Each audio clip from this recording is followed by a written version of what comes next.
Ich brauche ihr Herz, pochend und voll Blut. So the film Snow White is a much darker version than the fairy tale. What exactly do you think makes this film so different than other film adaptations? I think the fact that we have horses. No, there are many elements that really kind of make this unique and original. I think Rupert Sanders, for one, has kind of created this world that a lot of people will kind of be really interested in. I mean, the imagery, the vision that he foresaw, really is quite spectacular.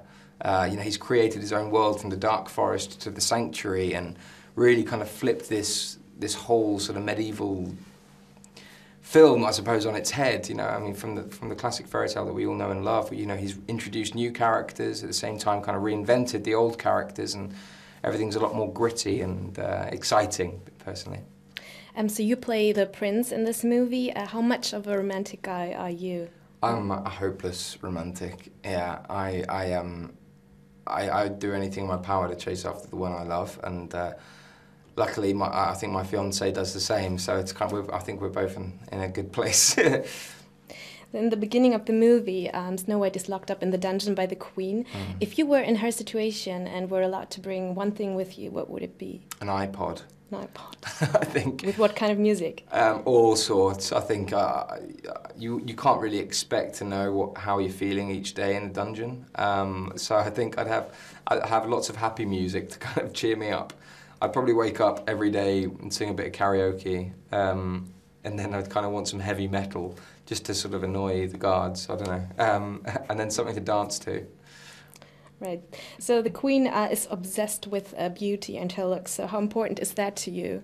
Are you someone who looks in the mirror a lot, or...? I am someone who looks in the mirror a lot, but pretty much every time I do this face, which is... ugh. So I'm not a fan of my face, basically. I do. No, why not? What exactly don't you like?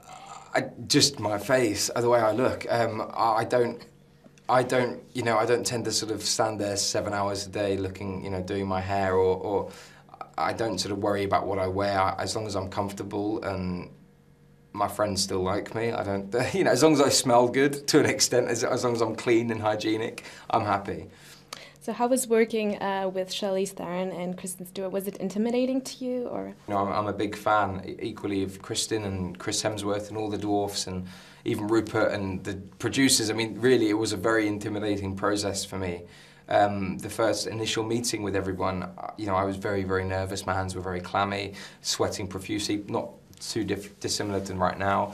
But yeah, they were all very welcoming, and there was nothing that they were giving off. It was just I sort of put the pressure on my own shoulders, and luckily they kind of allowed me to take that pressure off, and they made it very easy for me to kind of feel at home, and yeah, I felt very welcome. So I kind of thank them very much for that.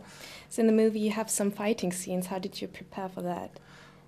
Well, I was basically in the gym for about 3 months non-stop, unfortunately.